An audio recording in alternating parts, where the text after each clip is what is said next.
on our colleagues who I know are still coming along, but the high-level session titled Investing in Disaster Resilience in a Changing Climate. If you're not here for that session, I encourage you to stay here for this session. Now, according to the World Disaster Report 2014, the Americas recorded a total of 907 natural disasters, with deaths of 257,100. And that was between 2004 and 2015. So within 11 years, we have had 257,000 deaths. We have seen increasing intensity in storms, hurricanes, and natural disasters. We have also seen Maria and Irma passing through the region on close to similar tracks and having devastating effects. The disaster database indicates that 238 disasters have occurred in the Caribbean as a result of tropical cyclonic events between 1950 and 2014. And what I'm about to say will sound contradictory, but the 100-year storm is happening every 10 years. What we used to consider a 100-year storm is occurring every 10 years or less. This is occurring at a time when the region, the Caribbean region, is still recovering from the global financial crisis. The region is characterized by high debt, significant fiscal challenges, and infrastructural deficits that budgets are unable to address in the short term. There are complex decisions that need to be made. And there's a recognition that there's a need for a comprehensive approach to reducing risks, including developing sound risk financing strategies. Today, I have a panel that will explore the issue, but before I invite the panel up to the podium, we will be setting the context with Dr. Justin Ram from the Caribbean Development Bank, who has over 20 years of professional experience. He has previously worked with Worley Parsons, Jacobs Engineering, Thomson Reuters. He's been in the United Kingdom's Government Department for Transport and with the Mayor of London, Greater London Authority.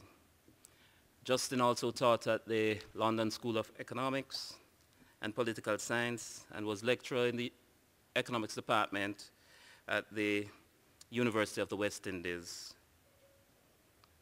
He's also worked as a consultant on many projects in Central Asia, Africa, Europe, Latin America, and the Caribbean, and with the World Bank, United Nations, and International Labour Organization. And I know I've missed a few. But Justin has a PhD from London School of Economics and Political Science. He holds a MSc in Economics from the University College of London and a BSc in Economics from the UWI and a postgraduate certificate in Sustainable Development from the University of California, Berkeley. Can I ask you just to welcome Mr. Dr. Ram to the podium for his presentation.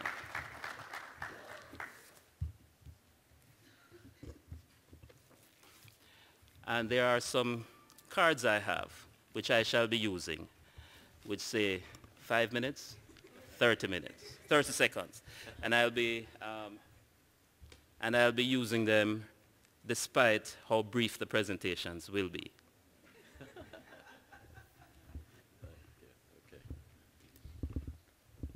Okay. Pleasant good morning, everyone.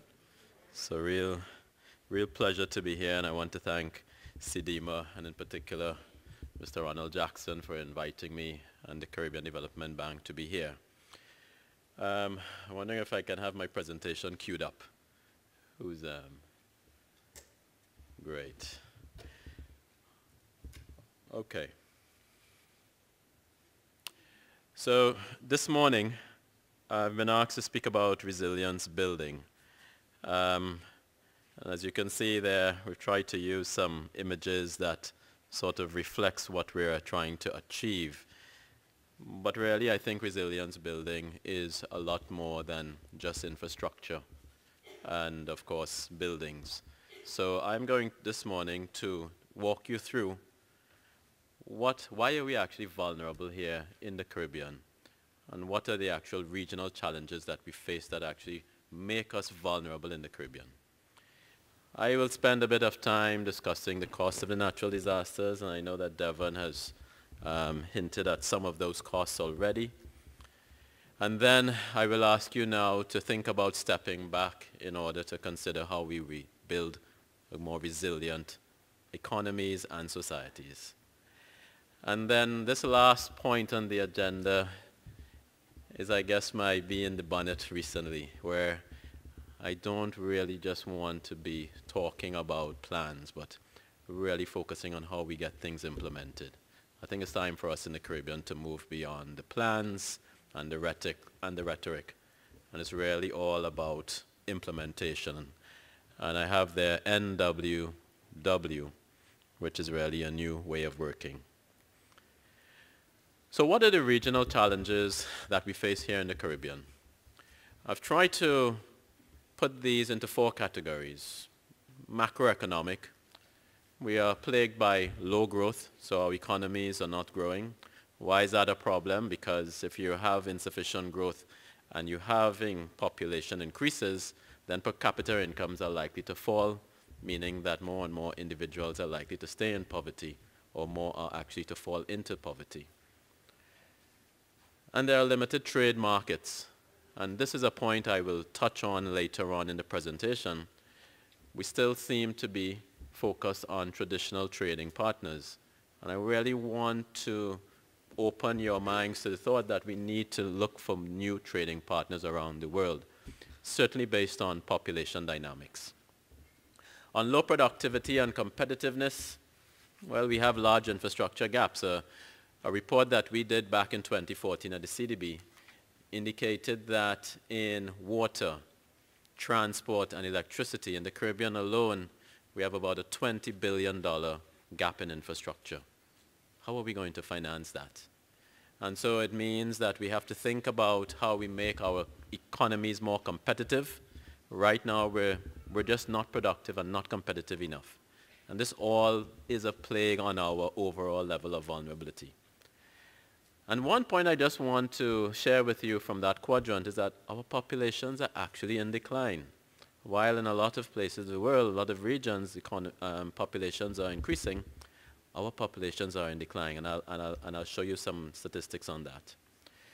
On poor human development, as I said, high poverty rates, as high as 43.7%, and youth unemployment, where too many of our young people are unemployed, which means that we're losing a lot of economic potential there. High crime rates, and on environmental threats, I don't think I need to go into much details around that because all of you are aware of the environmental threats that we face. So let me just go into some of the details of this for you. On government debt, you can see that currently Barbados is now the most highly indebted country in the region. At the end of 2016, and this is counting up all liabilities, it's almost approaching 150%. A few years ago, Jamaica was the most indebted country, but they have made great progress on the recent homegrown structural reform initiatives that they have implemented there. But for most of our countries, as you can see, the red, most of our countries are going in the wrong direction. So even Trinidad and Tobago, where the debt to GDP ratio in 2015 was about 50%, in 1 year they've actually added almost 7% to that number. So most of our countries are not going in the right direction. And why is that? I think that governments are perhaps spending too much of their resources. And if we want to get this into greater balance, then we have to think about what should governments be spending their resources on, and what can we afford. On the doing business statistics, this is just a radar diagram that shows you how we're performing against some doing business indices. Now, the ideal here is that you want this circle to be going towards the center. Yeah? So we actually want the area of that circle to decrease, but we're actually too far out. And the further you are out to the edges means that the less competitive you are. Now, many of our countries are falling behind. Now, the thing about doing business is that you can implement reforms in 1 year, but many of your competitors around the world are implementing more reforms. So even just to stay at where you are, to stay at a standstill, you have to be implementing quite quickly. So even if you implement 1 or 2 reforms every year, others are doing much more than you. And so you actually have to now improve the pace at which you implement. And here, as you know, well, the BMC poverty rates, the borrowing member countries of the Caribbean Development Bank. In Haiti in 2012, it was approaching almost 60%. And I always, whenever I present this, I'm very sad. Because at 60% poverty rates in Haiti, that is certainly unacceptable for many of us sitting in this room and for many policymakers across the Caribbean. If 60% of your population are living in poverty, then that definitely has a massive impact on the overall level of vulnerability. It means that households cannot be resilient when natural disasters hit. So we really need to do something about that. And Suriname, of course, approaching 50% as well. But across the Caribbean, poverty rates are still too high. And if we are really serious about building resilience, we need to improve on these numbers. And hence the reason why I believe that building resilience must start from the ground up and start at household levels. If we have resilient households, then we can have resilient economies and resilient societies. So remember I was talking to you about global population and the evolution. Now, in 1950, as you can see there was a lot of trade between the US and Europe, because that's where a lot of the populations were centered, in fact, the large middle classes there. So a lot of trade was happening. If I move now to 2017, everyone knows there's been a pivot towards Asia. And why is that? Because of the considerable proportion of the world's population that resides in Asia. Now, look at Africa. Africa currently has about 17% of the world's population. Now, I asked my staff let's take a look at what's likely to happen in the future, and we were looking at population trends to 2100. In 2100, so Asia still has over 40% of the world's population, but Africa now has 40% as well. Now, colleagues, if we want to think about building resilience, we have to now think about moving away from our traditional markets to new markets. Look at this chart here, and it shows you quite clearly where the new opportunities are for us here in the Caribbean. Yes? So Africa needs to be a market that the Caribbean starts to look to. And we shouldn't wait until 2100. Start developing the connections from now. Okay? So this is also a way of building in resilience for our economies. Now, what's happening with respect to our own populations here in the Caribbean? And this, I think, is a great cause of concern for us, also determining why we are so vulnerable. By 2100, a number of our key larger economies in the Caribbean will actually have significant declines in population. Trinidad and Tobago is expected to see a decline in population in excess of 20%, and Jamaica a decline in population of about 50%. So why is this? It's all down to low fertility rates, migration patterns. Folks, the reason why I'm pointing this out to you because we cannot speak about resilience building without knowing what the future is likely to hold for us. With populations in decline or perhaps only being stable, how do we react to that?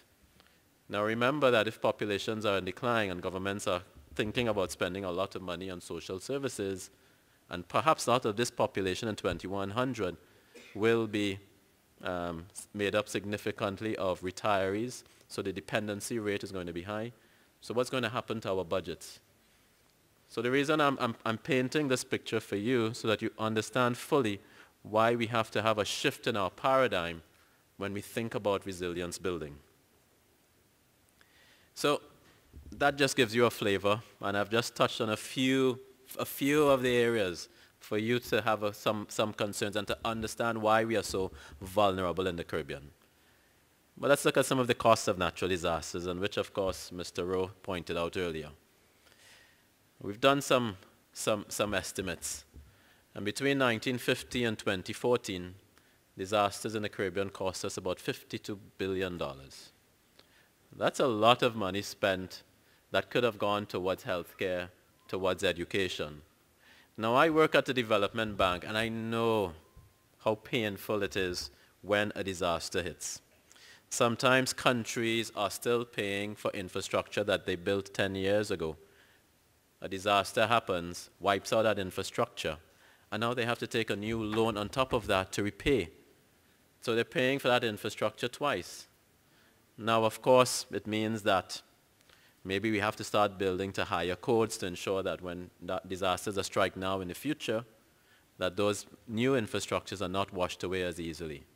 And I should say that, I know my colleague Yves is here, that some of our infrastructure that we had financed in Dominica managed to stand the test of time, because now we're saying to all of our board member countries that before you can access our resources, all projects must go through some climate screening to ensure that they are built to a certain standard. But of course, this 52 billion means that we have had a decline in key industries, larger trade deficits, and population migration. Now we know that in Dominica, the population was actually in decline before the recent hurricane. What's going to happen now? Yes?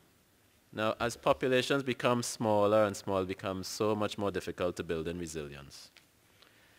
And of course, small developing states, we experience significant costs of natural disasters, like individuals and citizens of larger countries cannot fathom and understand. So for example, a large state, the damages with respect to GDP are just about 0.4%. But in the Caribbean, on average, it costs us about 2.4% of GDP. And this is on average and annual. And disaster frequency, and here that pyramid shows that what it is on average annual disasters, what is the cost or the average annual disasters per 1,000 kilometers, square kilometers. Larger states is just 0.2, small states 0.4, but for us it's 1.4 on average per 1,000 square kilometers. So the frequency, yes, it is actually increasing, but the effects, because we're such small spaces, also means that we're so highly vulnerable. And here are just some of the statistics for you. In 1989, Hurricane Hugo damaged Montserrat to such an extent that overall it cost Montserrat in excess of 430% of GDP. In 2004, Grenada, 200%. And here it is. Erica in 2015 cost Dominica 96%. Less than 2 years, or 2 years later, Erica has cost, well, we've now gone to the effects of Maria, and is now costing Dominica 225%. I mean, every time I look at these statistics, I say, my gosh, for Dominica to recover from Erica, and now to recover again from, as Devon says, you know, these hurricanes which are really supposed to be 1 in 100-year events, now perhaps happening every couple of years in Dominica. How are they going to be rebuild, and how are they going to be resilient? So how do we think about resilience building? And I'm asking you here now to think about stepping back in order to jump further. The analogy is really, every 4 years we see the Olympics. And I love looking at the long jumpers. And you can see them. Sometimes I wonder, what's the point of before they do their run-up, why are they stepping back? Why are they stepping back? But you see the results of that when their foot hits that whiteboard, and boy, they're almost jumping over the sand. And I think that for us here in the Caribbean, as we think about resilience building, we have to step back. Step back and think about what that means for us. What that means. If we want to build resilient economies and societies, what does that mean? So at the macroeconomic level, we have to think about having stronger growth and sustainable growth and diversify our economies as much as possible. Strong, resilient financial sectors. And I want to make a plug, and I'm going to speak a little bit about this, the need for fiscal rules, having maximum debt to GDP ratios. And I'll explain how I think that should work. On productivity and competitiveness, if we are to have fiscal rules and restrain the amount that governments are going to spend, then it means that we now have to shift our paradigm thinking towards greater reliance on the private sector for economic growth. Opening of new trade markets, remember those population numbers I showed you earlier? We have to think about that because we need to diversify who we are selling to and who we are actually thinking of attracting to come to our region, particularly as it relates to tourism. We need to think about a regional payments facility. At the Caribbean Development Bank, we've been dealing quite significantly with the loss of correspondent banking relationships.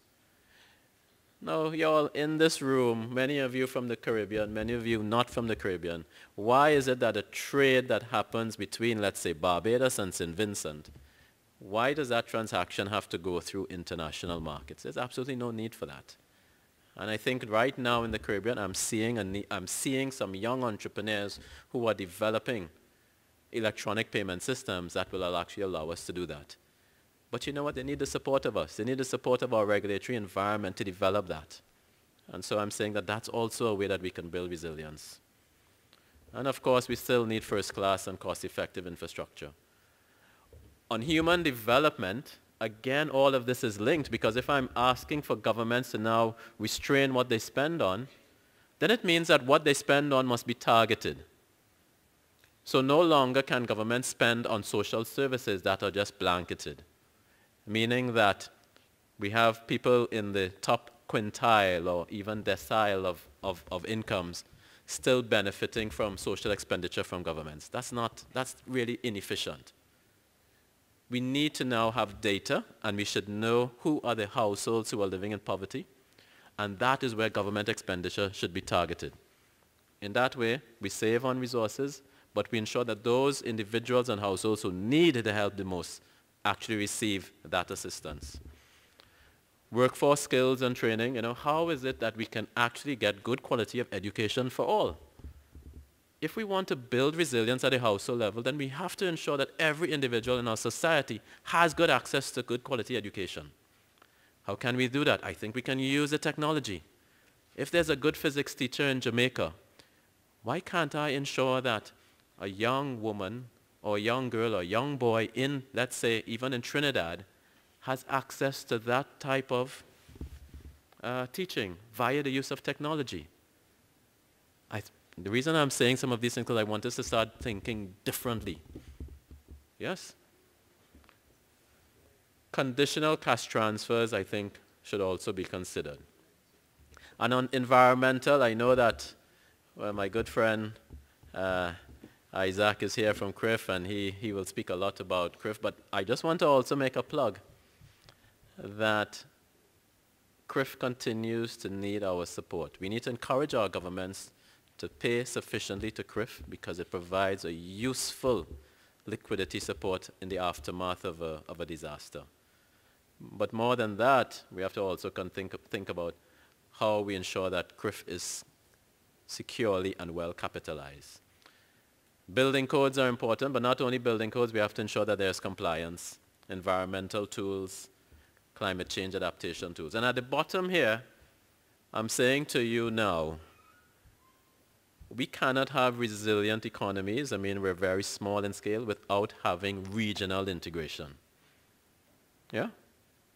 Can't expect Bahamas alone to be resilient unless we have that regional integration. Now, after Hurricane Maria hit Dominica, it was quite good that many individuals from Dominica could go to Barbados, Trinidad, or wherever, and perhaps start or temporarily begin a new life in those countries. But it required governments to have some agreements. I'm saying that we shouldn't have that. It should just be easy for people to move around, so that is how we build resilience, through that regional integration. And this last point at the bottom, gender equality, I think sometimes we just pay lip service to this. But I know when I look at the data, I look at households living in poverty, a majority of those households are female-headed households. And unless we improve on gender equality and ensure that women earn the same amounts in the labor market as men do, then we are not going to have resilient economies. Very, very critical. So let me just speak with you about how I think governments could consider building in resilience into their budgeting. So resilient budgeting really means budgeting properly in advance of a disaster. So you have to, you can't think about a resilient budget after the disaster has struck. What does this mean? Well, there really needs to be a priority on savings. So government revenues, we need to ensure that a proportion of those revenues are saved in a rainy day fund. And I know my friend here, one of my co-panelists, will speak to that. So we need to have a resilient savings fund for a rainy day. Contributing to CRIF again is important. Now, when governments have to borrow, governments should really borrow for productive initiatives. They shouldn't be borrowing for recurrent expenditure. So I'm saying here that when governments borrow, the economic rate of return should at least be about 12%, ensuring that the rate of return on the project is in excess of the cost of the borrowing. Because most governments will not borrow in excess of an interest rate of about 6 to 8%. And I'm hoping that the interest rate will be a lot low. But here's the novelty of this. We know from our research that when debt to GDP ratios reach 60% and above of GDP, countries and economies start to begin to go into distress. So I'm saying to you now, let us have a fiscal rule that says debt to GDP should be no more than 50% of GDP. But I'm giving a 10% flexibility so that if there's a disaster, we expect governments will have to borrow to rebuild. Allow a government to build up, borrow a further 10% of GDP to help rebuild after a disaster. So how will this work? So we need to have fiscal responsibility frameworks. Instead of just budgeting for one-year cycles, we should have fiscal plans that budget for more than 3 years or more. And then, of course, every year the government comes to the parliament and explains how it is actually performing. So there needs to be medium-term fiscal frameworks. So I want to leave you with an idea. Richard Thaler was the economist who won the Nobel Prize in Economics this year, and his whole theory was about nudging people towards the right decisions. Sometimes we say in free markets, well, let people just simply do as they will. Well, I'm saying no. Let's nudge people towards what we consider to be the right decision. And I'm saying here, let's nudge the Caribbean towards fiscal responsibility. So how about this? If I'm saying to you that governments need to save more for the future, that's ex-ante budgeting before a disaster hits, then governments perhaps should only apply to spend up to 90% of revenues. It means that by default, governments must save 10% of revenues. Oh boy. If there were any ministers of finance in this room, they would probably be running out that door right now. But but really, if we want to nudge people towards the right direction, then we need to have rules that force us to do the right things. And if we want to save in advance, then I'm saying governments, you cannot be spending all of the money that you are earning, but really you have to save some of that. And so why not nudge governments towards the default of saving in advance? So here it is. So if we are to have resilient budgeting, there are going to be implications. So how does all of this work? Now, remember I'm saying that everything that I've spoken about really begins from the ground up. And I'm saying that all decisions that we make we must actually look at that through the lens of how will that impact on sustainable society and, more importantly, sustainable households. So on the macroeconomic front, I've spoken about fiscal rules, having maximum debt to GDP ratios and encouraging governments to save. But that's going to have implications on productivity and competitiveness. If I'm saying to governments that you can no longer spend as much as you are, in fact, I'm now asking governments to stay within 90% of what they earn, and currently governments are probably spending 110, 120% of what they earn, you see the implications of that. It means that the private sector now has to play a larger role in the economy. And in order for the private sector to play a much larger role in the economy, I have to ensure that the doing business environment is conducive for that. And of course, opening new trade markets, because I understand for private sector firms to be competitive, they need to take advantage of economies of scale. So the regional integration is important, but opening up new trade markets will be critical. And on human development, if I want private sector firms to work well, I have to ensure that they have a pool of well-qualified people to draw on. And so all of these things here are going to really lead into. So everything that I've spoken about has significant implications for each of these quadrants, but ultimately have significant implications for that round circle in the middle, the sustainable society, and in fact the sustainable household. Environmental preparedness. I'm saying again that CRIF will be important. But even now, going further, we need to develop indemnity insurance markets. So to ensure that when people build their structures, they are building in, I would say, sustainable zones. Take, for example, this. I was visiting Antigua after the recent hurricanes, and I had met a lady from Dominica living in Antigua. And she had mentioned to me that when Erica passed in 2015, it had destroyed her home. And I said, well, where was your home built? It was built very close to the riverbank.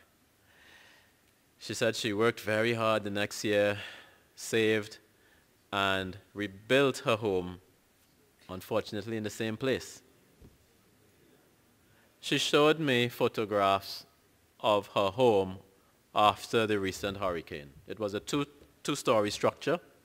I could swear it was one story because the entire first floor was covered in debris and trees. And she had nowhere. She had no insurance. Now I'm saying that if you have insurance, and if we were to stick to that, and we said, okay, if you are to build, you must have insurance. No insurance company is going to allow you to build on a riverbank where there was flooding 2 years ago. So having indemnity insurance is good, yes, to allow private insurance holders to be indemnified afterwards, but it's also good ex ante because you're not going to build where an insurance company will not insure you. Okay? So these are just some of the things. And again, regional integration playing an important role on this whole notion of gender equality. So, Devon, I'm almost done. And I'm just going to touch on this. These are all wonderful words, but none of this is going to happen unless we're able to implement. And I just want to share with you some notion of building back better, physically, economically, and socially. And I've taken this quote from Martin Wolf of the Financial Times, where he said that we should not let the urgent stop us from thinking about the important. The linked challenges of climate change and development will shape humanity's future. So, if we are going to build resilient societies, then I think this 8-step process towards implementation will help us. First of all, we have cabinet retreats, where cabinet ministers sit down in a room for a day or two and hammer out what are the priorities for the next 5 years. Okay? These are going to be the priorities. And that's critical, because then all ministers are on the same page. If it is we're saying health is a priority over perhaps the building of a football stadium, then the sports minister understands why we are devoting a lot more resources towards health. And then we have planning labs. We are bringing together good technical people, people from the private sector, from government, from civil society together, and we're going to lock them in a room for about 2 months. For about 2 months, and say, you know what, here are the priorities coming out of the cabinet retreat. Let's work towards an implementation plan. You know what that will do? That tells me, and this has actually happened in some of the countries around the world, particularly in Malaysia. In that planning lab, legislation to move a particular priority forward is even drafted within those 2 months. And you know how that happens? Because the Attorney General was in that cabinet prioritization session, understands what it is we're working towards, and therefore he provides or she provides the necessary resources for those planning labs in order to move the process forward. An open day. So after we have our implementation plans, we take this to the population and say, here, this is what we're thinking about. Do you agree or disagree? Some things the population might agree with, others they might not. But eventually we will come to some consensus on what we're going to move towards. Now, this is good politics. This is really, really good politics. Because there's no opposition leader that will come now and say, I don't agree with this. Because the population agrees with it. And in fact, in Malaysia, when they did this, apparently the opposition leader came forward and said, this is exactly what I was thinking we should all do. And you know why that is good? Because if there's a change in government, it means that we'll have continuity, right? So we'll have the roadmaps, we'll have our KPI targets, and this is important for accountability. Implementation. And I'm saying now, let's move from the very lovely, glossy planning documents, which we have all put a lot of effort into, and now move away from 90% policy and 10% implementation. We're moving now towards 90% implementation and perhaps 10% of policy. Implementation is really what's going to be critical here for us. Now, wouldn't it be nice if ministers were to come to us at the beginning of every year? Well, not January 1st, as some of us will still be recovering from the night's activities before. But on January 2nd, a minister comes to us and says, this is what I'm going to do with respect to the priorities, and this is what I expect to achieve over the next year. And then let's say on December 30th, the minister comes along with the Prime Minister and the rest of his cabinet colleagues and says, this is what I have achieved. I haven't done as well as I was hoping to. But this is what I'm going to do differently next time. Could we have that new level of accountability for our population? Let's be accountable every year. And an annual report. Yeah? So folks, if I want to leave, I know I've spoken about a lot of things about resilience building, but that's not going to happen unless we actually take the right steps towards resilience and to implement properly. Okay, Devon, that's it for me. Thank you.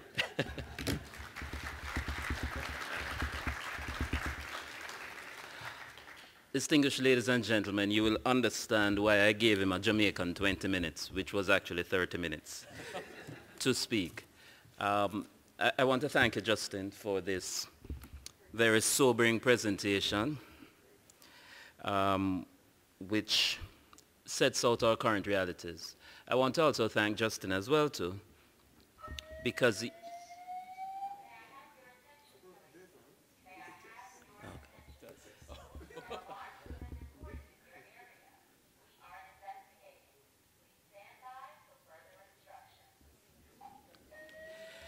just to remind you, this is the Caribbean Disaster Emergency Management sponsored event.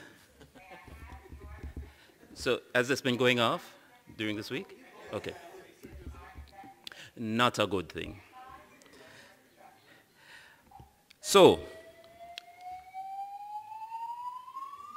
how long does it go on for? Should I continue? Okay, good. So this sobering presentation was also supported by suggestions for a new way forward. And the macroeconomic challenges were presented, population in decline. Justin also gave us a look at 2100 as well too.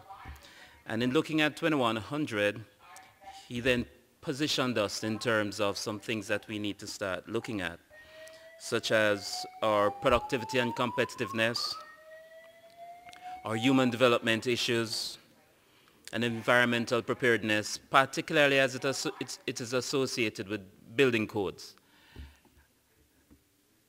And also to take account of these issues within the context of regional integration and gender diversity.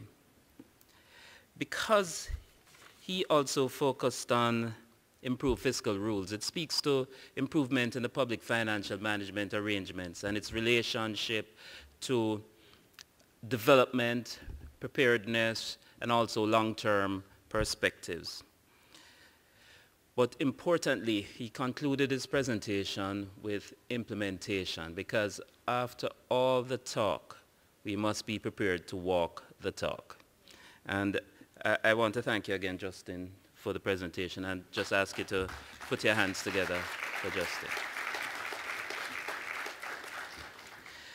I have a panel, and I'm going to be inviting the most important person for that panel to come forward first.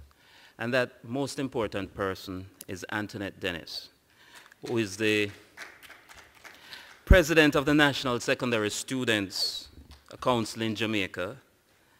She's a national youth parliamentarian. Antoinette's favorite quote is from John Maxwell: "Leadership is not about titles, positions, or flowcharts. It is about one life influencing another." You can sit anywhere here. And why Antoinette is the most important person is because maybe she's the only one here who will be available to us, to the countries in 2100.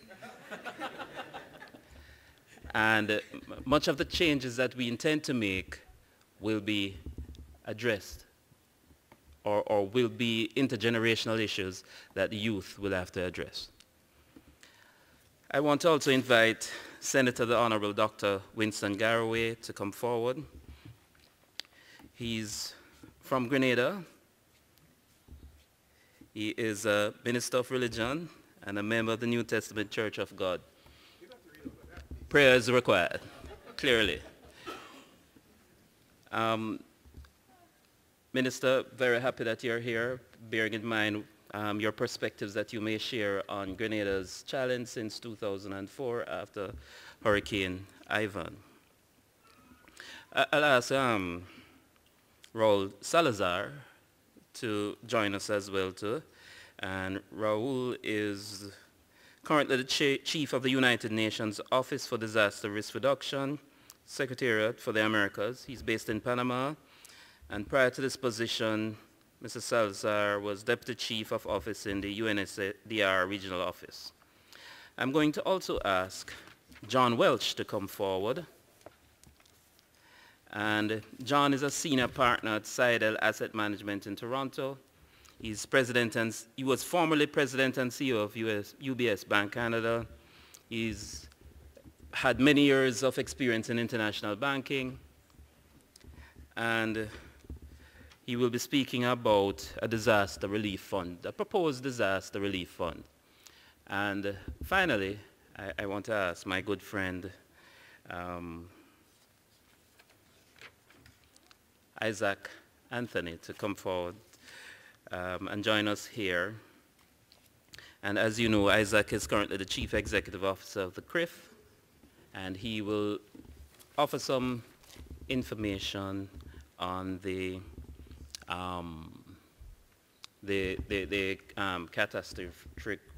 catastrophic on the CRIF. You will forgive me if I allow Antoinette to speak at the end after carefully listening to all the presentations that will be provided, so that we get that youth perspective, taking account of all of the issues, including the presentation made by Dr. Ram. So for 5 or so minutes, I will ask Senator Garraway to provide some comments, and Senator, 5 minutes.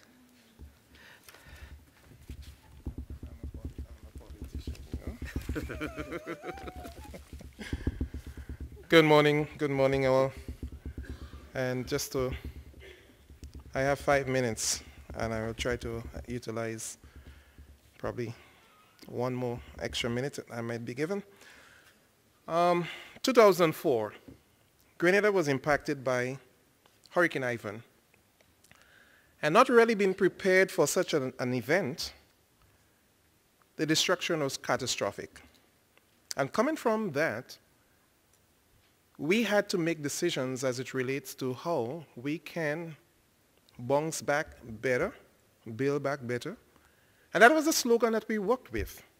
But in order to do that, we had to ensure that the legislation was in place to govern, and in this case, to probably help us to behave ourselves well.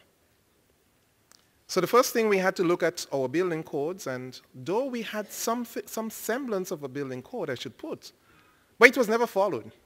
So we had to strengthen the legislation in this regard to ensure that, one, our behavior will be guided by this legislation. And then we had to implement to make sure that folks follow the building code. And I must indeed say, seeing 90% of your building stock either destroyed or damaged, folks were motivated to follow the building code.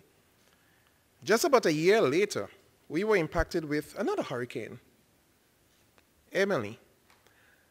And we have seen from the work that was done after Ivan to Emily, there was a drastic change in terms of the destruction pattern.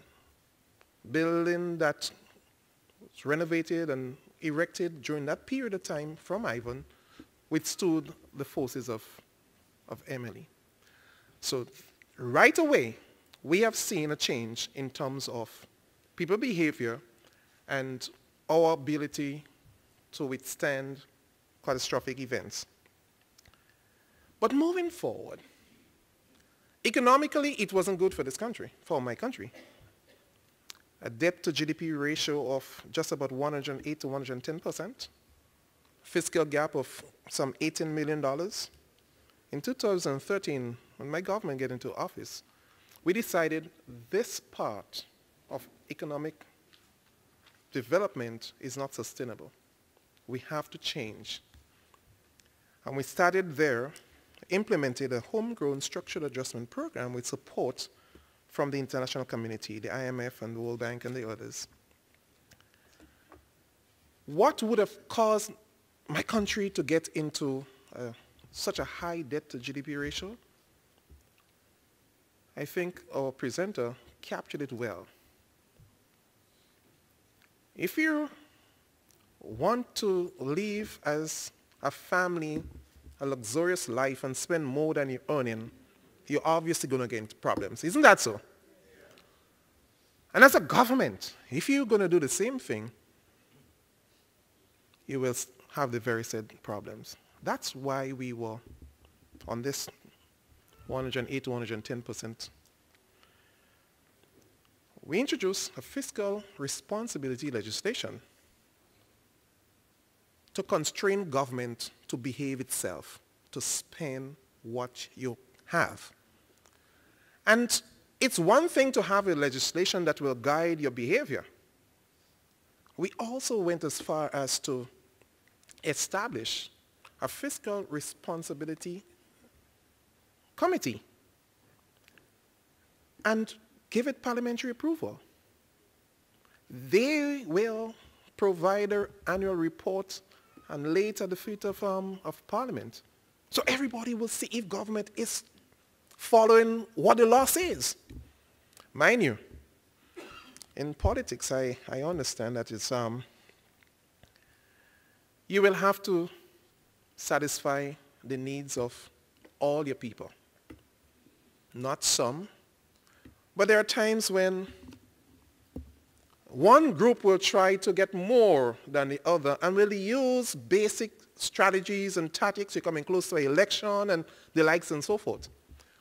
But what we have seen by legislating this piece of law is helping in this regard, and I want to submit to governments that's the way forward. If you want to ensure that you, what Justin said, 90% of your intake you should spend, that will help you to do that. So I spoke of a fiscal gap of $18 million. We were spending $18 million more than we were collecting revenue every month. You know what it is now? We have a surplus of just about $6 million. The fiscal responsibility legislation helped us to get to that point. Let us look at what we think is necessary now to get our human resource to support those initiatives. What we have done, and this is a new addition, we had support from one of our partners with a business continuity workshop. And people were trained and given the information and the advice as to how to get back into business at the shortest possible time after any impact. So we helping people to put their plans together and the likes to ensure that they have a pathway that will bring them back as quickly as possible. But we also see another opportunity in this. Let's take, for example, Dominica. Dominica would have been flattened. The public service in Dominica, I'm not sure how large it is, but in Grenada, it's just over 6,000 persons. Most of your offices were destroyed. So basically, you have vacation. Paid vacation, eh? But you have 6,000 persons who can help to get the entire country to back at a faster pace. So the move now is to train them into what we do in the disaster management agency, to bring them to the place where they now will empower the constituents or the people within the various villages to bounce back faster and better. Before I go there, we have established or developed a new employment program in Grenada, Coral Reef Gardeners. Anybody heard of this before? Coral Reef Gardeners. Because of climate change, and we're talking about building resilience, we have about the best beach in the world, 2 miles of pristine clear waters, white sand, and just name it, the Grandins Beach. But one of the problems we have experienced is bleaching of the coral reef. And that in itself will take away that beautiful white sand beach. So what we have been able to do with support from international partners to start growing reefs or corals in nursery. And we have employed a number of young men and women who became these coral gardeners So where you have farmers on the land, we have farmers under the water. And they have been able to go and transplant those budding reefs on the existing dying reefs and will nurture them to permanent growth.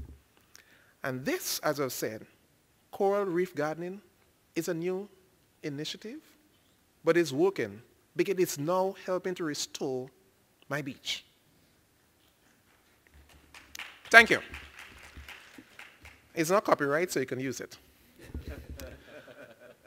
The next thing that we're looking to do, and within the whole cycle of disaster management, that's my 1 minute, so you give me one more. Thanks. We have 17 districts. And there was an incident just about 3 weeks ago which affected the entire country. And as a result, I was over in Argentina and I started thinking as to how we can serve our country better to build resilience within the entire state. I said, I have the structure 17 districts. Let me make this clarion call to invite retired teachers, retired public servants, people returning from the diaspora to become a part, a volunteer of the organization. And we will be building capacity in a number of areas that we seem to have been losing, those values that we say germane to us in the region, and somehow we're losing it. I think those persons, those senior people we have within our space, invite them to come in and to now plow back to our young people. I do agree. Our greatest human resource right now are the young people.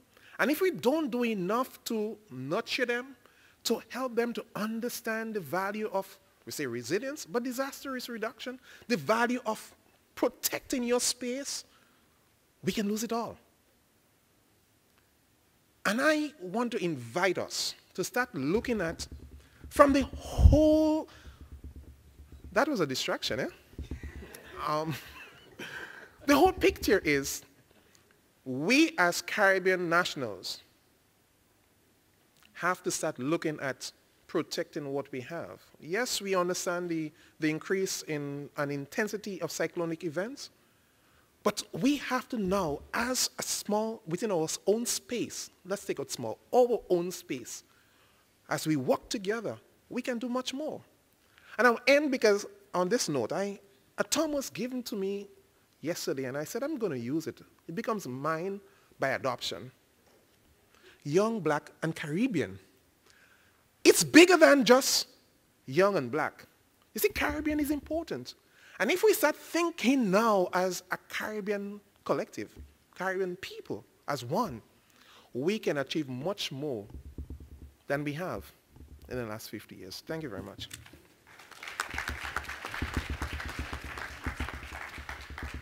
In the interest of time, thank you very much, Senator. I will ask John Welch to come next, and then Raul Salazar, and I'll have Isaac anchoring before Antoinette provides a review. So John, Raul, and then Isaac providing comments. Thank you.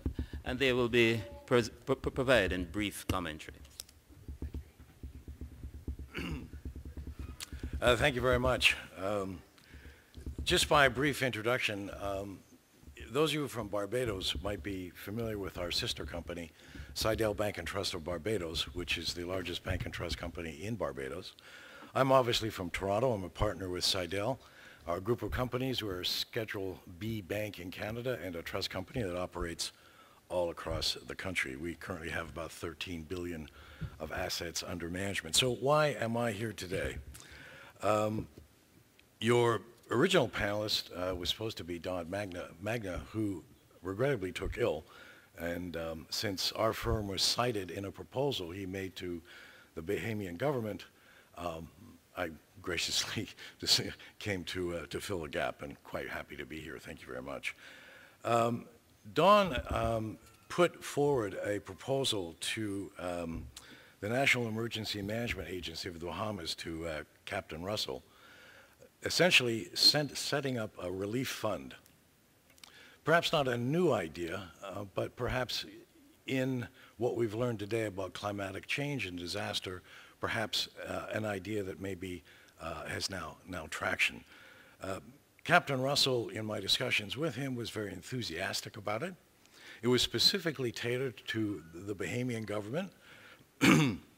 It suggested that a small tax be embedded in airline tickets for tourists, not residents, tourists coming to the Bahamas, say somewhere between $5 or $10.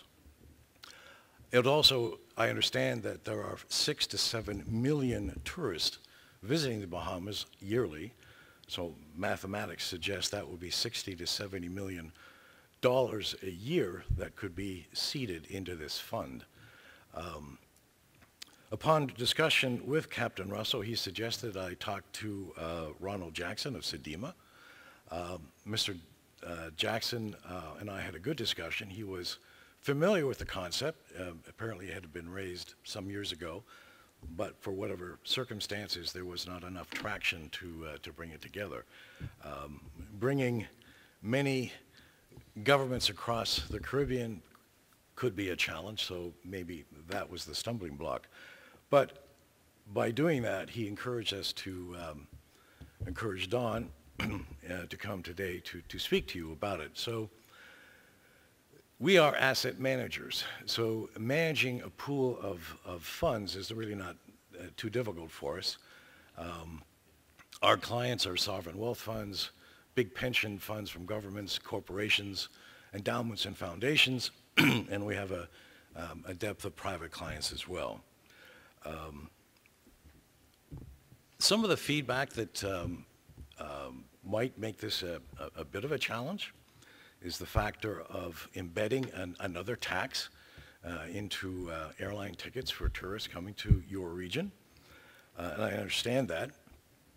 But I think capital is scarce, as was pointed out earlier by Justin, and indebtedness is an issue here. So tapping into a new source of funds would relieve local governments of that burden. Also, I think tourists, in my opinion, if they fully understood, and it was quite transparent, that this extra tax was going specifically to a fund for disaster relief and was inviolate in a trust structure that has compliance, governance, and fiduciary rules, that governments could not tap into that on a contingency basis.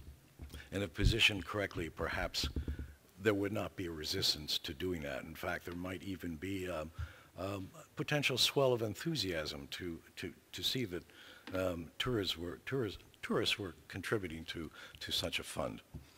I think the other issue might be just bringing so many countries in the Caribbean together to work cooperatively to work on such a fund. Perhaps an agency such as SEDEMA could be the overseer of such a fund. If not, maybe each and every country could operate independently to create such an entity. As I said, managing money would not be the challenge. I think the issue would be to very carefully articulate the rules around how the fund would be tapped by the various countries and what criteria would have to be met in order that those funds would be released. And I think just thinking through it, every country in the Caribbean might have different dynamics around how those funds would be extracted, and so that would be a bit of a organization challenge. But inside the fund, the contributing countries, it would be quite simple to segregate each country in, say, call it a sleeve, and those funds would be separate and apart from Bahamas to Jamaica to Trinidad, but could be managed collectively. And if managed collectively, the cost of doing so goes down exponentially. Cost of setup goes down exponentially as well. but there would not be an overlap. So each country would know exactly how much they have contributed, and in the event of a disaster, what they could extract as needed. So that's very simply what was proposed. In closing, since we were cited in that proposal, our firm would welcome the opportunity to work with all of you, collectively or individually, in implementing such a disaster relief fund. So thank you very much for your time.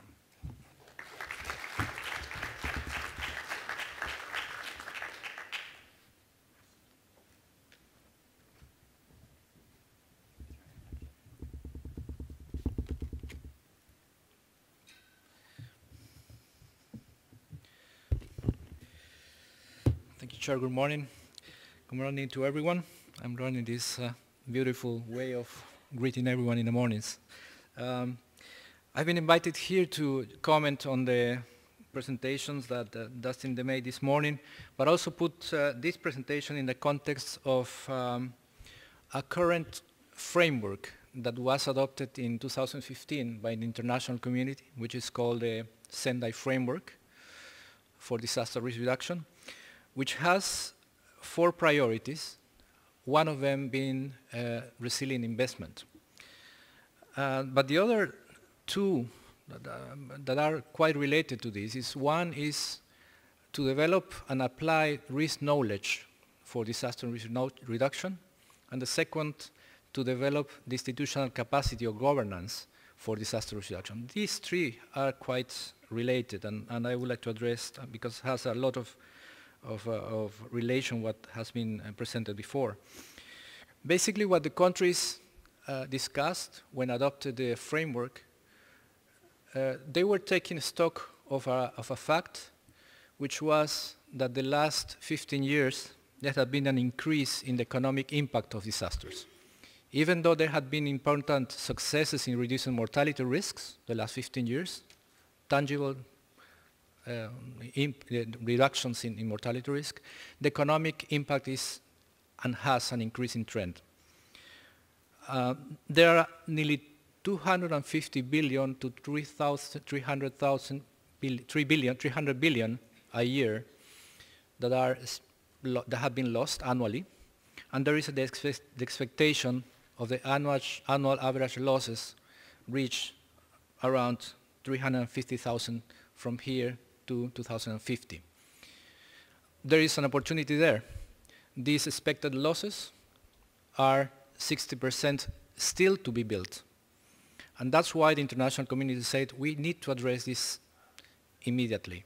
Not only we need to stop or address the stock of risk that there already exists in our countries, but we need to stop building more risks by integrating disaster risk considerations in the decisions that we are making today in investments at the country level. And this is an important idea that I would like to address. When we speak about integrating disaster risk reduction or resilient investment, we are not only discussing about where and what I'm going to invest or what type of infrastructure I'm going to build in order to mitigate risks. But what the international community is saying is that we need to integrate risks in all across sector decision making. We are talking about integrating disaster risk reduction considerations when we are deciding public works, infrastructure, energy, when we are analyzing infrastructure projects within the Ministries of Finance, which is something quite important, and this is something that is already taking place in the region of the Americas. 10 countries are taking the lead now globally in how to integrate these considerations when analyzing a new project that is presented by different sectors of the economy. So we need to expand this experience, these best practices that are taking place. I think that there is also an opportunity to bring the Ministers of Finance into this discussion, and I think I take the words from Dustin on this, because there is, and we have seen this, this happening in other parts of the region. The best partner, the best bridges to reach the Ministers of Finance are not the NEMOs, are the regional banks. They are the ones that are discussing all the time with the Minister of Finance. We need to bring them to the table to discuss how we are going to start analyzing all the projects that come to be analyzed, either from direct foreign investment, contribution, donations, or direct budget investments. How do we integrate and pass this analysis through the filter of disasters? And one of the things that I would like to mention is that we have the instruments for doing so. It's not something that we are going to make based on assumptions, based on something that is happening, you know, without any experience. We have now developed, in the last 10 years, probabilistic risk models that allow us to tell a Minister of Finance, also the private sector, what is going to happen in the future. Not in the sense when a hurricane is going to hit or when an earthquake is going to hit, but we can say with a certainty with what probability we have to lose a certain amount of money due to the context of vulnerability and exposure of a particular country. I had some figures here, but I'm not going to show it, but just basically to summary that in 2015, there was an estimation of the countries in the Caribbean, how much the countries in the Caribbean could lose in terms of recurrent disaster applying this global risk model. And it says around that 80% to 90% of the built capital was about to be lost in, for example, Antigua and Barbuda, Dominica, and other countries in the Caribbean. We also have the information to estimate, for example, that the annual average losses in the countries in the Caribbean far exceed 100% on what these countries are investing now in social expenditure. So whatever we are expending now in building schools, education, related areas, infrastructure, etc., the expected average losses in each of the countries in the Caribbean, particularly 6 countries, exceeding 100% these investments. So the question is, why do not incorporate this knowledge, these methodologies now for the decisions we are going to make now for the future? We are talking now about the year 2100. The Sendai framework is not so ambitious. They are asking us to look at the 2030 to see what we can do towards that date. That's the period of the Sendai framework, 2015, 2030. They are providing some instruments to the country to do it. They are providing some methodologies for measuring the advances, and not only saying what we need to do in what is usually the modality of these frameworks, but it's also taking the stock of what countries have done in the past and then saying how we can do this. So I just make a call for just check the Sendai framework, see what they are proposing, and see how far and how adaptable these could be for decisions. And I would like just finalize by saying that it's quite interesting to see that the discussion now is leading to new financial mechanisms through which countries could finance this process of building resilience. I'm sure that the mechanisms that exist need to have into account, for example, the vulnerability of countries when deciding new concessional funding, for example.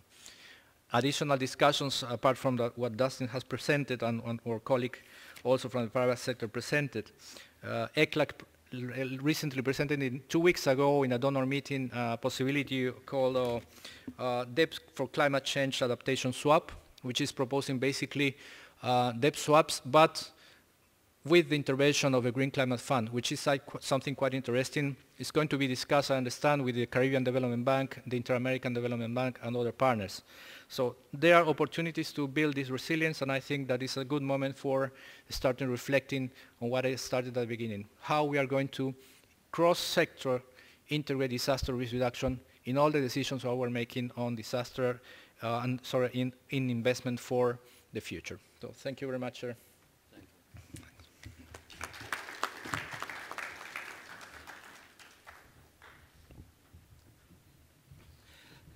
Thank you very much, Raul.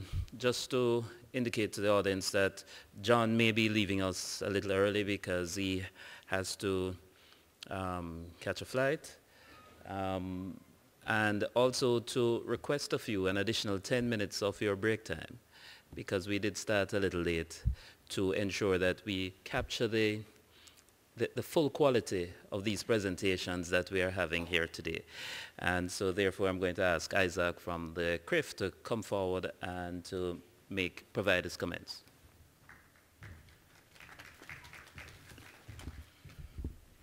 Thank you, Devon. Good morning, ladies and gentlemen. I rather suspect that you already know all there needs to know about CRIF, given that a lady by the name of Elizabeth Emmanuel was here. So I'm not really going to speak to CRIF in a lot of detail, since the subject is about the role of insurance as part of our strategy for building resilience, but obviously I will address it. But let me first maybe give a little bit of a background to what was then called the Caribbean Catastrophe Risk Insurance Facility, and which has been renamed CRIF SPC. Again, our good friend from Grenada did highlight Hurricane Ivan, which you recall occurred in the year 2004, about 13 years ago. And what Hurricane Ivan did was that it really did catastrophic damage to Grenada and to a certain extent the Cayman Islands. And certainly in Grenada, and you'd have seen the statistics put up by Dr. Ram, it caused losses to the extent of 200% of gross domestic product. And that single hurricane event in that year also caused losses, total losses at about 6 to 8 billion US dollars in terms of the impact on a number of other islands in the region. So it really represented a bit of a wake-up call to the governments and the people of the region who thought it was necessary to come together to come up with some kind of solution for disaster risk financing, because up to that time, we really did not have anything in place. And so the governments of the region decided to call to enlist the assistance of the World Bank, which led to the establishment of the Caribbean Catastrophe Risk Insurance Facility. So at the time when the governments of the region decided that they wanted to come up with some form of disaster risk financing facility, I am pretty certain, because I worked in the Ministry of Finance at the time, so I am aware of this, that the idea was not just about risk transfer or insurance. The idea was also looking at other modalities, other instruments to be able to finance disaster risk. But the focus at the time was on the insurance element. And so CRIF has been in existence now for 10 years, having been established or opened in the year 2007. And we're actually celebrating our 10th anniversary. And what a 10th anniversary it has been.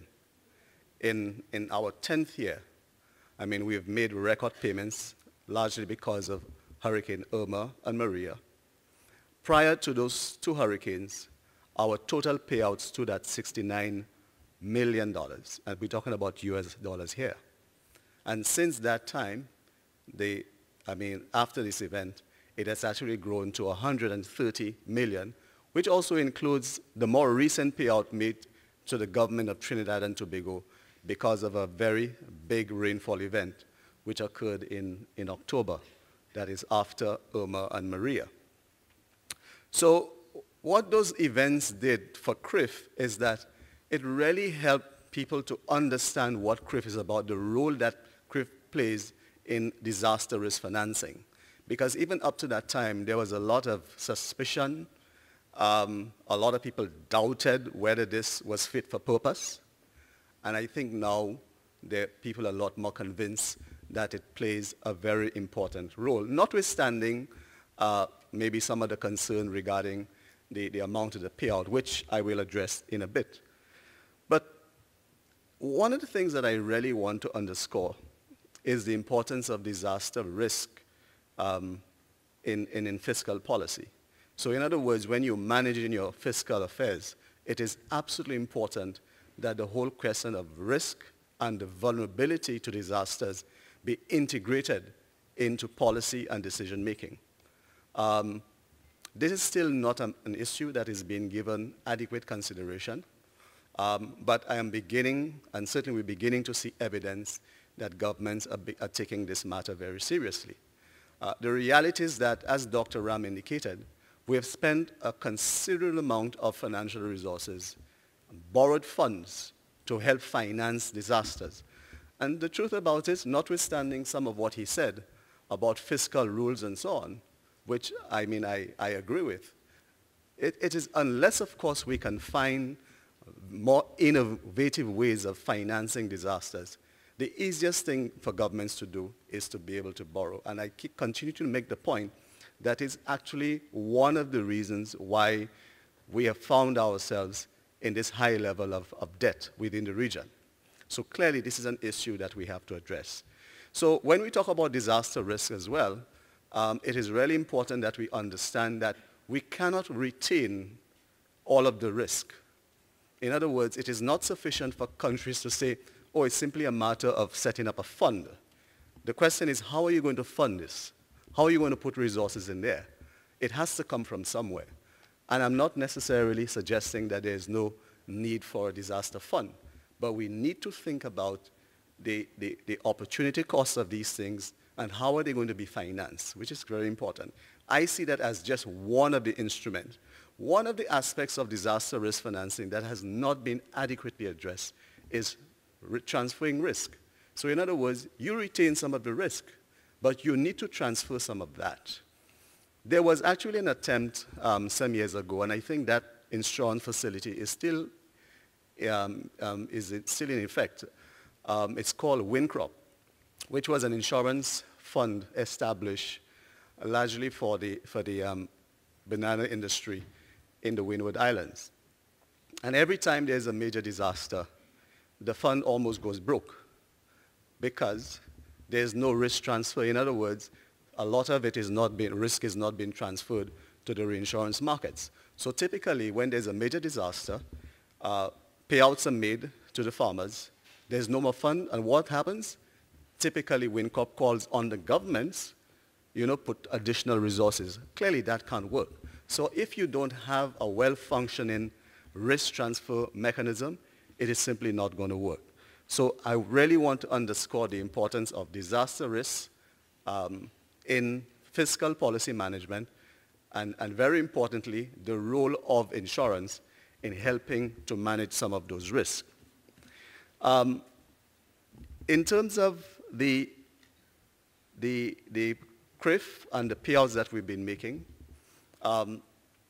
yes, I agree that the payouts are relatively small, but again, it is a function, and that's very important, a function of the amount of coverage countries have been purchasing. Many of the countries are still relatively underinsured, except for some notable examples of countries who buy a lot of insurance. Several of those countries are way below the 25% of what you call the national exposure of the countries. In insurance, there's a concept called ceding percentage, which is the amount or the proportion of risk that is being transferred from CRIF, from the countries to CRIF, right? And currently, several countries are below 25%. We consider the minimum should be at least 25%, but ideally more. As a matter of fact, there are some countries that are as high as, in fact, Grenada is actually 100%. St. Lucia is about 97%. Barbados, 68%. So you do have some very good examples, but several of the countries, and I hope Dominica doesn't mind me saying this, but had Dominica's coverage been a lot more for tropical cyclone, they would have received not only $20 million, US dollars, they would have received a lot more financial resources. So that's an issue that has to be addressed. So one of the focus that we have to place now is on scaling up coverage of countries. But in order to scale up coverage, the donor community, who played a very important role in capitalizing the CRIF, would have to provide that additional support, in addition to the governments themselves. There is an intrinsic benefit in the payouts that CRIF make. While it is true that payouts are made are still relatively small, but the fact that payouts are received within 14 days does add a lot of value to the countries. I heard the Prime Minister of Dominica made a pronouncement at the pledging conference in New York. And believe it or not, he actually said, and I believe the situation is still the same. Up to that time, CRIF was the only payout or resources, financial resources, of any significance that they had actually received. So it clearly shows that CRIF is actually working. But we need to build more on this. But the other point that I really want to highlight is that CRIF insurance has to be seen as complementary to other instruments. We spoke about a disaster fund. I do know that we have also had a discussion about a cat bond. As a matter of fact, CRIF actually did present a cat bond working along with the World Bank as part of its strategy for the last 3 years. But there is also a possibility, especially now with what we've seen happening to the countries in recent times, there is a suggestion that we should be looking at a cat bond facility for the Caribbean countries. And the other thing that we need to consider very seriously is how we can, build maybe more innovative tools. I heard about working along with the private sector, which is something that we clearly have to look at. But let me just end by making the point that while the insurance has a great future, I think we are still scratching the surface when it comes to the use of insurance. What CRIF has actually shown with the use of parametric insurance is that there is great potential for coming up with instruments not just for the governments, but for individuals. Who are the people we should be targeting? So we're talking about the farmers. There is a product that Liz would have mentioned called the livelihood protection policy.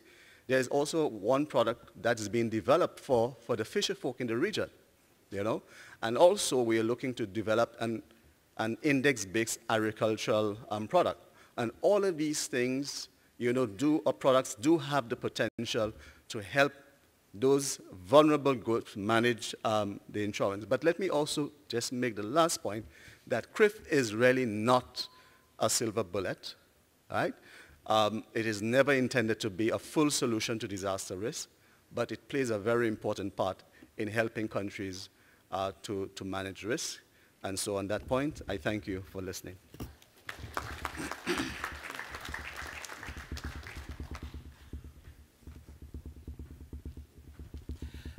I will use this opportunity now to invite Antoinette, our youth ambassador here, to make her presentation.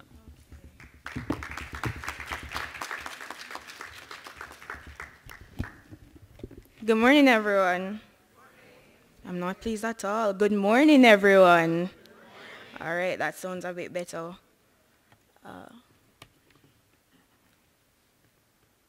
I'm waiting for the... So, I'm tasked with the responsibility to comment on the presentations of all the members on the panel this morning. I was there and I was thinking, wow, only female sitting up here, and the youngest that is. Wow. I am aware that we've had a long week of long sessions, and ironically a chilly week since we're in the Bahamas. But nevertheless, let us proceed. So initially I had some information just to set the basis for what I was going to say, but I think Justin covered most, if not all, so I will just go to our... Okay. Here we are. Okay. So I'm not sure how many of you were in the parliamentary session yesterday with the youth delegates, but for those of you who were, you would know and you would have seen that it was a pretty intense and comprehensive sessions in terms of the recommendations that that my fellow colleagues suggested. In particular, I was pleased and I was amazed by how well they executed themselves and represented their countries. And so some of what they expressed in that session yesterday is actually included in what I have to say. Now, first and foremost, we're in an age where youth have been asking, begging, saying that yes, they need inclusivity. Inclusivity, not just a matter of mere tokenism, not just having us there on show or to say, okay, a delegate was there to speak on behalf of the youth, but actually taking our concerns into consideration, listening to us, having us being a part of the whole policy-making process, seeing that we are currently the ones that are being trained and equipped to carry on after all you lovely people have left us. So in terms of climate change, this is an issue that is affecting us now. And if we aren't effectively prepared, and if we don't plan, and if we don't execute our plans, then we're going to be in serious trouble. Because climate change is going to affect our economies, it's going to affect our communities, and by extension, it's going to affect our water supply, which in turn will affect our food and educational system. You understand the connection of all of that, correct? So here are some recommendations that some of the youth have expressed in terms of disaster management mitigation. Now, on Wednesday, I believe, one of my colleagues, Aaron, he gave a pretty stellar presentation on hazard mapping, risk analysis, and introducing ICT methods in terms of the way forward for climate change and disaster management reduction. So, as you can see from the slide, it says hazard mapping and risk analysis. Hazard mapping is a critical step in determining the risk to populations, infrastructure, and economic activities.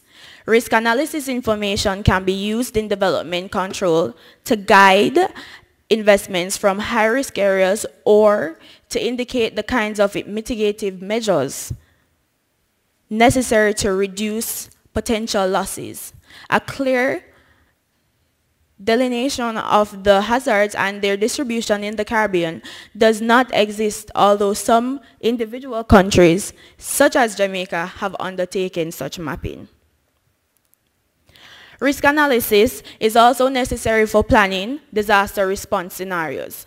Now, if we have an earthquake of a certain magnitude occurs, then the response should be community emergent. Well, it shouldn't be a case where and that was quoted there because we need to look forward in terms of not thinking about the disaster when it happens, but what we'll do when it does happen. So if we have an earthquake of a particular magnitude, what do we have in place? What resources, what financial resources are there to help the people, to help build each other? And so we need to look more at preparing instead of repairing.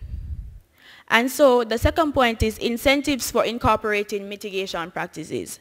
Now, it shouldn't be a case where you have to offer incentives to people to basically help the environment, help themselves and keep themselves protected. But in this day and age, people like incentives. They like to know that, okay, if I do this, then how am I going to benefit from it? What am I getting out of it? So it's a mutual agreement where the leaders, we're here to do whatever we can to motivate persons to basically help us move forward. And so public policy and legislation provides little to no incentive for individuals or businesses to pursue loss reduction measures in their regular activities.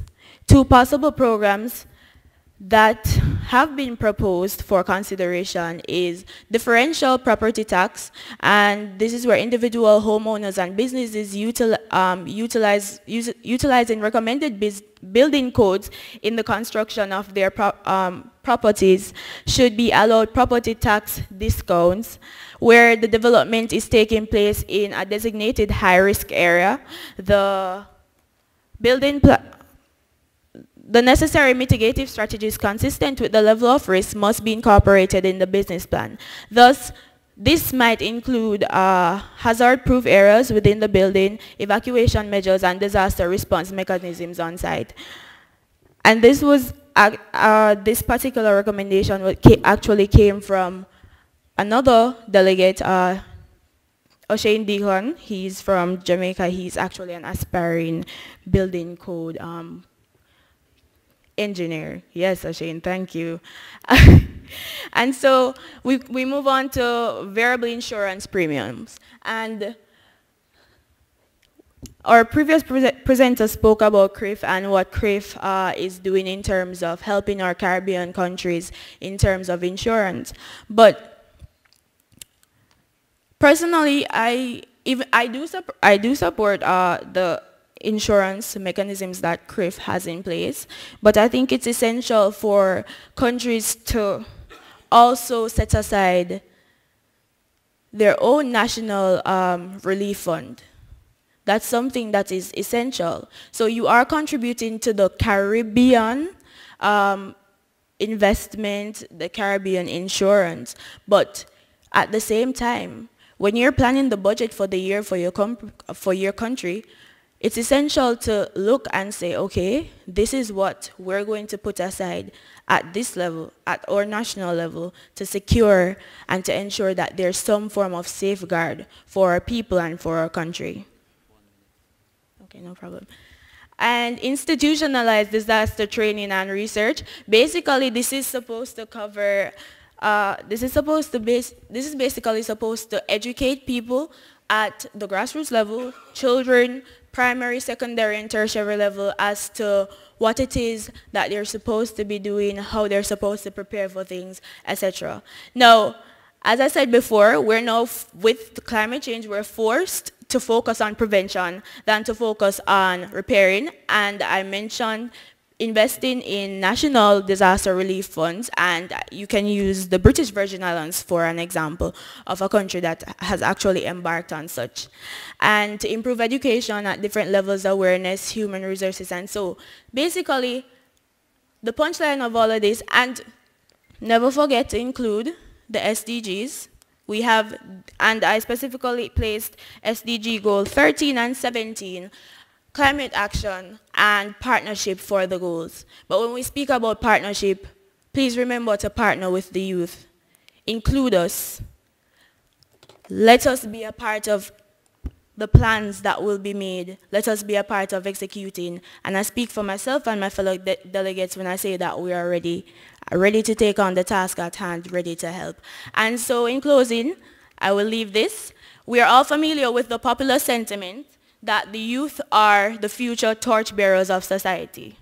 And if I may be so audacious enough to say, I would like to differ, because as youth of today, we are now in fact torchbearers in our own right, helping to lead and inspire others to work for a valued goal. And in this particular instance, it's disaster risk management and resilience. Thank you.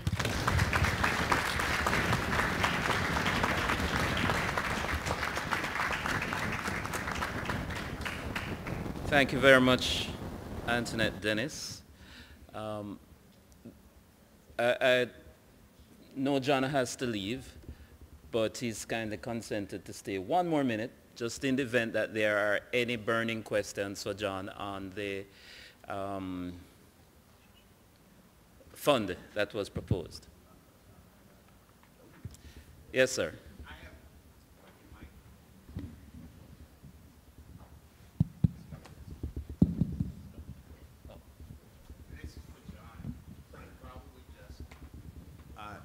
John, with the Sedema Fund, Relief Fund, contributions throughout the diaspora, I know others can contribute to it. That's one of the things that I'm pushing the Caribbean professionals in the U.S. from the different diasporas for the different nations. Contribute to this fund. You raise, contribute to this fund. This also comes back to the future leaders. Her questions, where each nation of the diaspora, that nation has a fund, but where is that money going? To the community level. Is the government getting that money? You know, we want the community to be concerned, but can others contribute to that fund globally?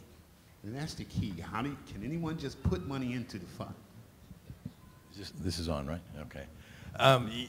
That's an interesting derivative on the theme, so I certainly wouldn't discount that. As I said, capital is scarce, and any way you can tap into global capital, it would be beneficial. So capital can come from all sources. Tourism is a major industry in the Caribbean, and as I said in my brief talk, if positioned correctly, transparently, and monies through a levy in tourism and is inviolate in a structure so that governments don't impinge on it for other contingency reasons. If that gets off the ground and gets traction, well then why not open it up to a broader audience so that, to your point, youth or local or other agencies could contribute. I think one of the challenges here is, you know, the expression is herding cats. Trying to bring all the nations of the Caribbean together under one agency, perhaps SEDIMA, to coordinate this effort. That would be ideal. If not possible, then the fund obviously could be separate and apart to every country. But I'm glad you planted that in my mind, because I frankly hadn't thought of that, so thank you.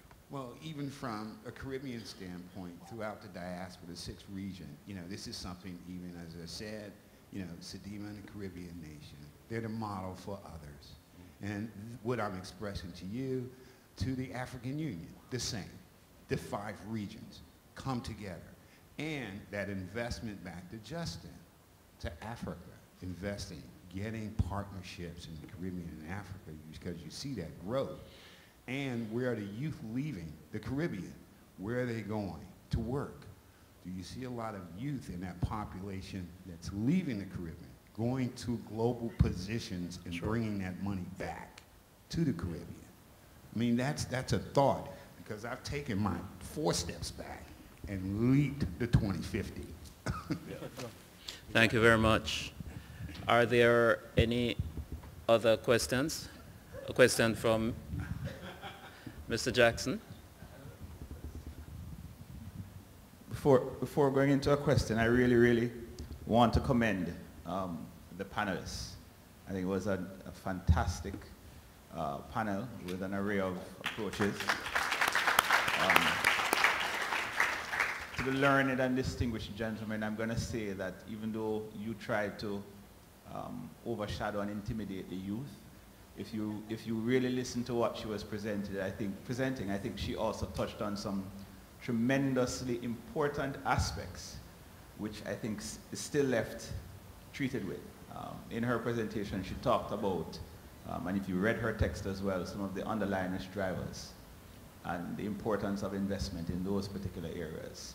And I think that is one of the critical solutions for tackling the financing of disaster resilience or resilient societies in the future. And I'm hoping that we saw that coming out in the presentation, coming from the youth debate. But I think all of it together was for me very exciting. One of the questions I had for the panelists is, can countries truly afford the cost of premiums? And probably Isaac may want to touch on this, but I will also encourage from the senator's side and from Justin to reflect on this question. Can countries truly afford the cost of premiums for scaled up coverage and still focus efforts to tackle these underlying drivers of risk that the young lady spoke about, which has to be taken within the context of ongoing national budget investment, especially given the debt profiles, the current debt profiles that they face. I think this is also linked, these particular underlying drivers is very much linked to the extent of the losses we're seeing year over year. So even if we were to invest in increased coverage and insurance, but not tackle these underlying drivers, you're going to still see escalating losses and damage. So I want us to reflect on that particular question. And I have another one here, how public policy creates the enabling environment for private investment in reducing risk. I think this was something that came out of, who was it? Was it the young lady? Was it you who raised this issue about public policy, or was it? Yes, it was, and I will allow her to take credit for it. It was. You have, yes. I think that was. Justin also mentioned it. I very much like that, and it's something that we want to get down into. Why are we not seeing that enabling environment being created that allows for the private investment at the household level, at the private sector level? Because I think that is also one of the innovative solutions that we can look at for financing, which doesn't cost, or it may cost government too much, and this is where I need people like Justin and the ministers to reflect on this piece. So those are just two of my points, but excellent panel. Truly enjoyed it. Yeah, please. No, let me address the issue of thank you, John. Affordability very quickly. So when the CRIF was established, it would not have happened, to be honest, without the support of the donor community. The donors actually contributed $70 million in capital to the CRIF. So what that allowed us to do was to gave us the ability to retain some of the risk in our portfolio, so that at least we do not over-rely on risk transfer, which actually costs money. So that's the first point I want to make. The other point I want to make is that the CRIF is set up as the world's first multi-country risk pooling arrangement. So by pooling the risk, you'll be able to diversify the risk, and as a result of that, there's more opportunity to be able to reduce the cost of insurance. The third point I want to make is that CRIF was actually set up as a mutual type of facility, or if you want to say, as a not-for-profit organization. It makes profits, but it operates as a not-for-profit. Effectively, what happens is that all the residual profits and income goes right back into the CRIF for the benefit of members. It's not to pay shareholders. And for me, that is a fundamental thing that needs to be understood. And I think that's why CRIF, in my view, is successful. And that's why I think we really need to build on that. The other point I want to make very quickly is that we endeavor to keep our cost of operations very low. For example, our operating cost is just about 6% of premium income. That's extremely low, you know. And there are a number of other strategies that we are using to be able to keep costs down. For example, expansion. More recently, we're moving into Central America. So what this does is that it gives you more potential to be able to achieve economies of scale. So we are actually taking this whole issue very seriously. So that's one thing. The question you raised, though, is that whether the countries can afford it. So that's another aspect of the issue. Now, I think the issue for the countries is that they are fiscally constrained, and it's really a struggle to find money to fund premium. And I think given what we have seen with Irma and Maria, and certainly the extent of the vulnerability in the region, I think the donors have now come to the realization that it's as part of this drive to scale up CRIF and to scale up the coverage of the countries, they need to play a part in this, to be able to give CRIF the ability to be able to make the insurance coverage a lot more affordable to the countries. I will address just this aspect, and perhaps Dr. Ram might want to speak to the other issues as well. This is on? Yeah. So, Ronald, thanks for those questions. So I think it's really important for us to recognize that CRIF is just one tool in the toolbox of resilience building. and it is meant to provide countries with immediate liquidity support in the immediate aftermath of a natural disaster, as what we saw happen this year. Of course, it would be nice if that coverage could be expanded, and that's what we have to encourage countries to do. But you know, insurance is such a thing that all of us, we all understand that. It's something that you're paying into. You don't really see any benefit until there is actual a problem or a challenge. So the incentives to pay higher premiums is never ever going to be there. But we have to encourage countries through proper analysis, and I think John sort of reflected on that, through the increased probability of a disaster happening, for them to understand that really if every year you're paying and you're not actually seeing some benefit, there is going to be a year when you will actually benefit from this. So understanding the probabilistic nature of natural disasters. But again, returning to the point, that if we are to encourage governments to build on resilience and to build up their own resiliency funds, now the thing about building up a resiliency fund, and the point I was making about saving for that rainy day, if you're saving, now remember you are actually saving in some fund, and that fund can actually earn some rates of return for you. A government can then use those rates of return for investment as well. So there are also additional benefits. So it's really important for us to understand again the point that in order to build resilience, it requires a multifaceted approach to it. And let me just touch on the question on private sector incentives for investment in resilience and for building our countries. Now there's something called the virtuous circle, where we speak about, for example, how do you actually bring someone out of poverty by encouraging them to go to school and to get a good education. Now, if someone is going to school and to gain an education and there is no end in sight, that the economy is perhaps not providing them with a good possibility of a job or entrepreneurial activity after schooling, there's very little incentive to invest in yourself. And I think that's the same thing for the private sector.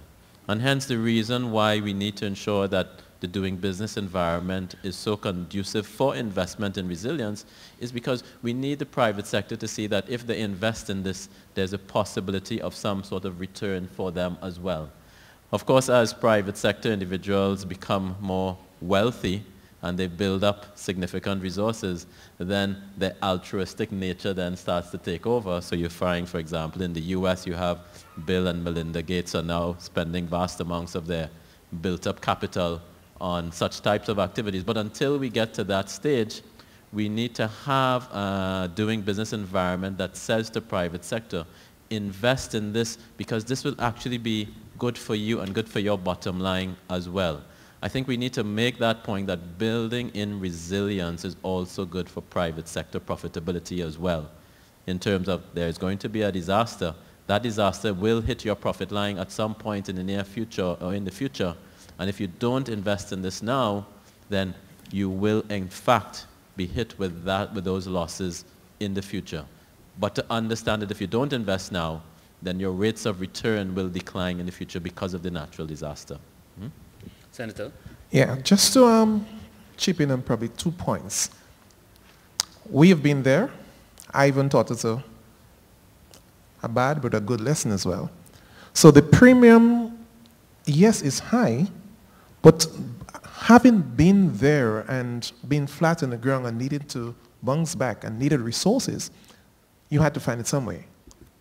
So investing in coverage at this point in time is paramount for the country.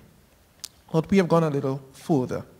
Further in that, we've been able to work with our partners, the World Bank and the likes and so forth. Where are you going to probably obtain loans and so forth, to include a clause, a moratorium, should there be another event, a Maria or Irma, well, they can't come back. We're going to retire them. But whoever it is, should your economy suffer the unfortunate event of such an impact, you will have either a 6 to a 12-month moratorium where you will not be required to pay on your loan, existing loan, and it will not really change the face of it. So that in itself, I think is a new, when Ms. Justin was talking about there are other tools that he can use. I think this is one of the tools that we've been able to come up with to help us. But as it relates to creating that environment to get your private sector to be more involved, when I said in my presentation, we came from between 110 to 108 in terms of our debt to GDP ratio. It's right now, by the end of this year, going to be 63%. So we have moved significantly in the period. But what we have done is to create that environment where our private sector investors will see the movement in the economy and get that incentive to contribute in terms of development. That in itself will help in terms of employment and the likes. And I think that is the way we have to go. We have to look beyond just the immediate issues, and that's where the youth was talking about. Don't just look to repair, but the preparation. When you are able to do that, it means you will have more money to build into the productive side of your country, and that is what's going to change your economy, productivity. Thank you. I had one question, and it had to do with the debt swaps that are being proposed by ECLAC. And just wondering, to what extent does capacity exist within the Caribbean for looking at these types of new instruments that we're contemplating? But debt swaps gave me the idea to ask this question as to whether or not we do have the capacity to undertake the research that is required, to build the frameworks that are required to undertake these new ways of looking at this problem. Well, I could speak on this. I was at an international conference speaking on the whole issue because Grenada is presently pursuing the first marine debt swap. The first country to have done a debt swap would have been, I can't remember the name. Seychelles? But Seychelles, but it was based on the terrestrial. Right. So we are now looking at marine. Yes, it's a lot of work, but with the support of the international partners, we are close towards seeing it as a reality. People are of the belief that when you enter into this, you're giving up land space and sea front and so forth. No. It's about speaking to the debt that will be within that mix. What is required of you to repay? That savings now will go towards building capacity to deal with those areas of, in terms of protection. When I talk about the coral reef gardening, that is resilience at the highest level. So the savings you have will plunge back into those sort of programs. So at the same time, you're eating your cake and you're still having it. Sure. Any comments, Raul or Justin? Yes, on the initiative is basically an initiative that I mentioned is Debt for Climate Change Adaptation Swap. Basically, is there are, when this implements, there are two modalities. It's just there could be two parties, a country requesting that and the debtor, and there could be a modality where three parties intervene. In this case, I understand the proposal is for the three-party scheme, where the third party would be the climate fund, and within that initiative there would be the bilateral debt, which could be arranged directly by the country requesting that and the country, the debtor country, and the intervention of the climate fund without going to the secondary market to buy the debt, but using the climate fund for getting the total bilateral debt at a negotiated discount. And there would be also, for the private sector, debt would be, in this case, debt buyback scheme as well as debt for equity swaps. So in this case, this is what is being proposed. The mechanism for that, they are going to propose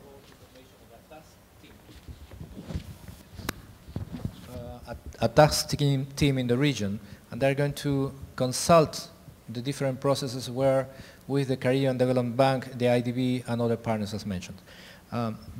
This is something that I just wanted to mention in relation to this initiative of a debt swap. But I think that the context of this intervention should be seen not only as financial responses, but should be part of a strategy, financial strategy for disaster risk reduction, which involves schemes for insurance, ways in which countries will assume that the risks up to what part after an analysis and information exists for making the breaking point for where countries are going to retain the risk, where they are going to transfer the risk, where they are going to obtain other type of instruments, one of these being the debt swaps. And finally, I think that the disaster risk reduction should be seen as a development policy. I mean, we should move from that view that disaster risk reduction works into a silo, into in one institution. It's part of a development process, especially in the Caribbean. Okay. Our time is long spent, but I see frantic waving from the back. So I will allow Jeremy Collmore the final question before we wrap up here. Well, I will probably make a quick comment. Instead, someone referred to diaspora and how that can be tapped into resilience financing. And I just wish to indicate that the University of the West Indies and SEDIMA is recognizing that as an opportunity to access innovation and competencies, etc., to help drive the advancement of a resilience culture. A question for reflection, this goes to Justin, he can think about it later. He spoke to the efficacy of the process of cabinet prioritization and decision making, and he offers some alternatives. My question would be, what would be next steps? And how would that, what would be the next steps in realizing that new way of doing decision making for development planning? All right. Okay. Well, one minute to respond quickly. So what are the next steps? So we've been advocating for this new way of working, and we're making actually good progress on this. So what we're doing, we have actually 2 countries of our board member countries have come forward and say they want to work in this new way and to set up a delivery unit and to go through the cabinet retreats. In fact, Sunday I'm going to Turks and Caicos Islands because the premier there is adamant she wants a delivery unit and she wants the government to work in a new way. So we're going to be assisting there. The government of Trinidad and Tobago have also indicated that they want to do this. So we're going to have 2 pilot countries that will be rolling this out. With respect to cabinet retreats, we're also now having some resources available for us to do cabinet retreats throughout all of our 19 board member countries in the Caribbean so that governments can be clear on what their development priorities are. And in those retreats, we are actually going to articulate the need for them to think about resilience building in everything that they do. So those are the next steps. Thank you.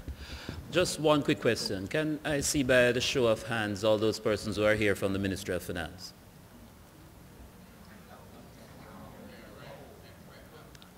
All right.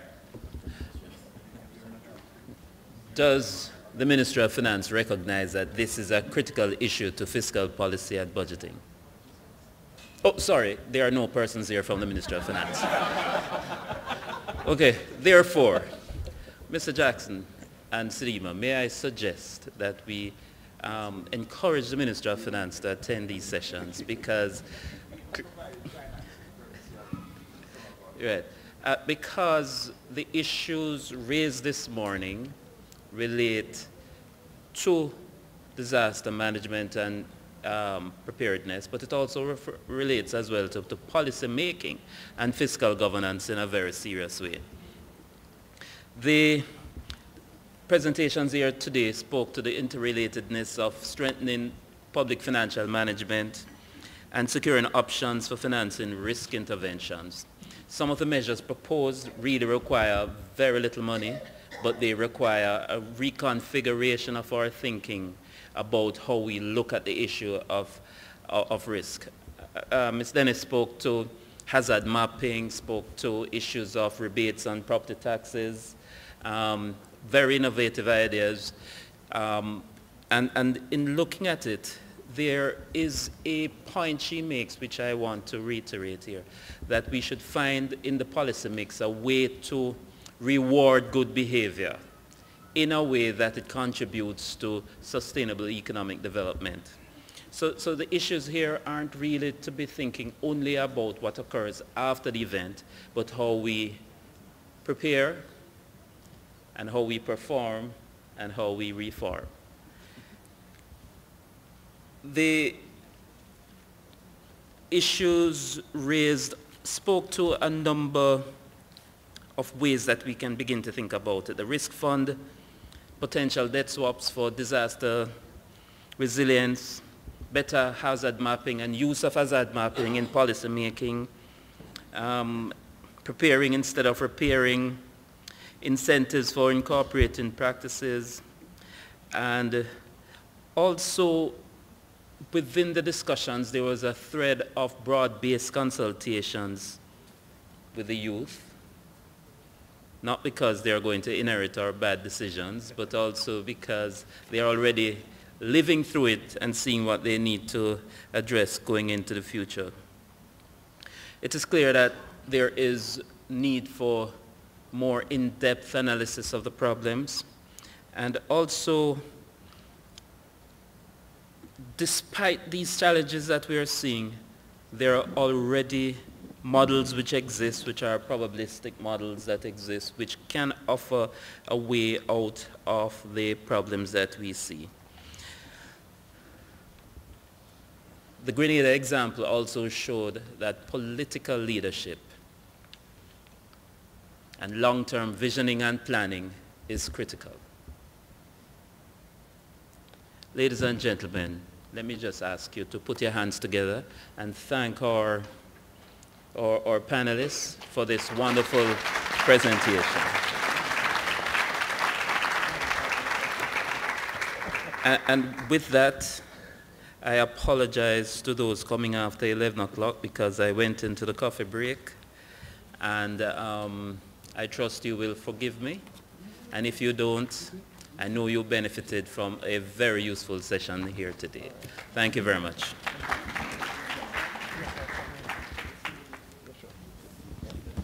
Yes, ma'am. Colleagues, before we depart, please just give a round of applause for our sponsor this morning, the CRIF SPC, who made the session possible. And we'll be taking